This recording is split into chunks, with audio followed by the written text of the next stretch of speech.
I'm going to make the assumption that a number of you are parents, and for those of you who may not be parents, you remember when you were a child and you had parents. So we all hopefully can have some sense of the same storyline a little bit, and that is just when you think that with your children that you've been able to get them all situated and everything, especially when they were much younger.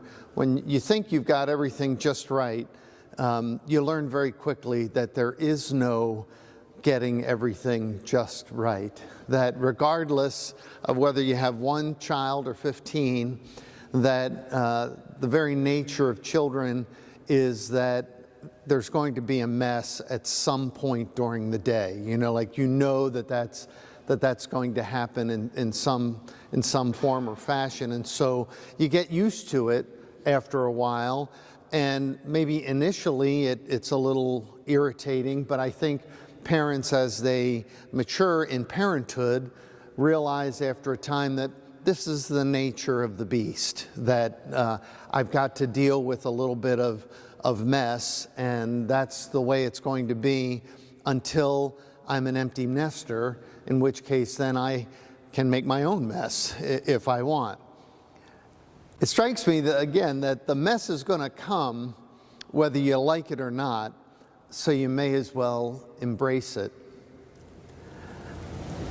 I know that our celebration today that focuses on the cross has a similar dynamic, a similar theme. For many of us, we look at the cross and run. We look at the cross and we're irritated by it. We look at the cross and we try to find ways in which we don't have to embrace it. And yet our celebration today reminds us that even if you think you can get out of here without the cross, you're mistaken. The cross will come and find you. So why not embrace it more? Why not find ways every single day to praise God for giving us whatever cross is ours? And sometimes crosses that we have are maybe an illness or a particular difficulty in our families or our work lives or whatever. But what I'd like to invite the Equestrian Order to consider today is to seek the cross through penance. To seek the cross through penance.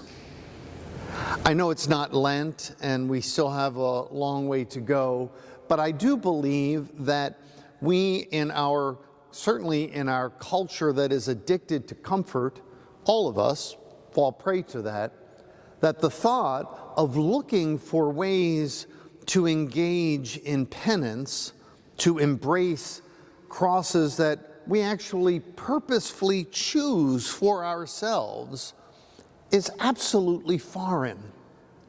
Completely, we're out of our minds.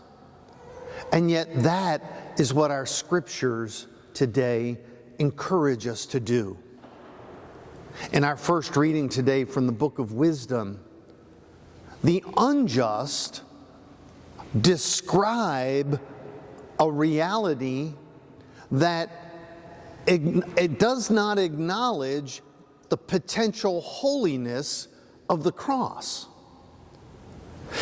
It talks about the ways in which the just one will be beset with difficulties, the ways in which the unjust will attack the just. And if there's a good God, that God will find a way to protect them from that injustice.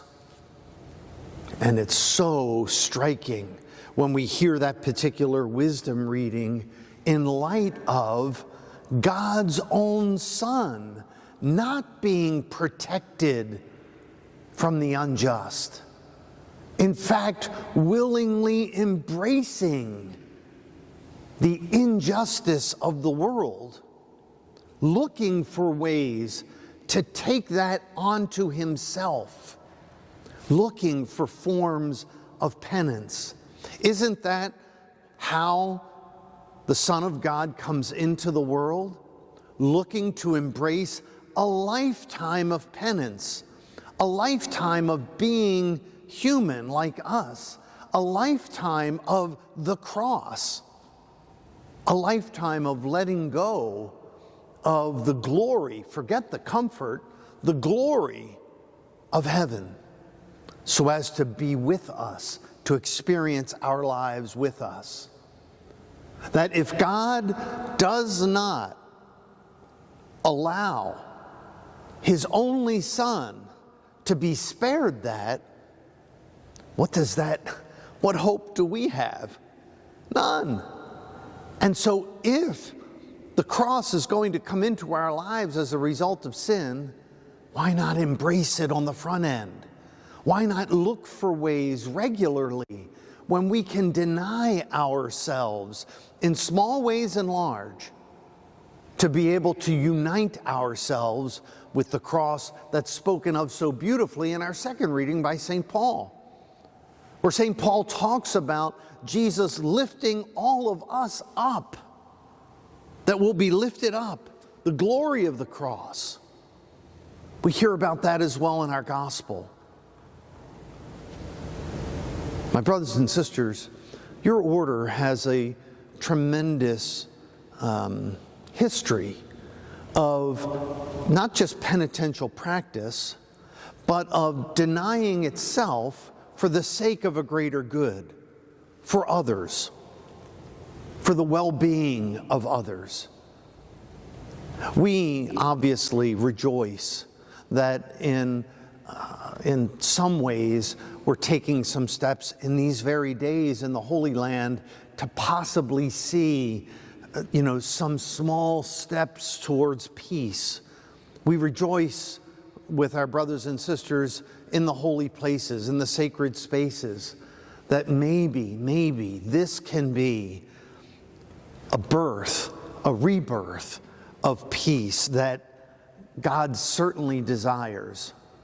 Are we willing to take the steps that we need to take to eradicate any of the ways in which we're called every single day to eliminate the warfare that's going on in here? And the only way that we can do that, the only way that we can be proactive in that regard, is to try each and every day to claim some mode of penance, to in some way embrace the cross.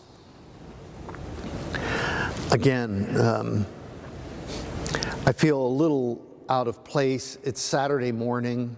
There's a certain, I don't know about all of you, but for me, certain days of the week have a certain feel to them. I don't know if you'll agree with me, but Saturday morning has a certain kind of a little relaxed mode. I usually have a list of things I want to get done on a Saturday, right? Some to-do things, and it's usually a day where I might have a pair of jeans on and a sweatshirt and get a few things done. And here we are, though. Here we are, focused not on just some fun things we want to get done, but rather saying, okay, Lord, I'll embrace the cross more. I'll purposely go looking to find ways to deny myself so that I might be lifted up with you. I know my life is going to bring me some. I don't like to necessarily think about them on a Saturday morning, but I come here today purposefully to do that, to unite myself with your Son, who every single moment that he was part of this earthly life, he denied himself for the glory of his Father. Couldn't we do the same? May your association with one another, with so many men and women around the world who have made the same commitment that you make. May that be revitalized by the small steps that each and every one of us are willing to take in embracing the penitential life, so that we might be lifted up, raised up with Christ on the cross.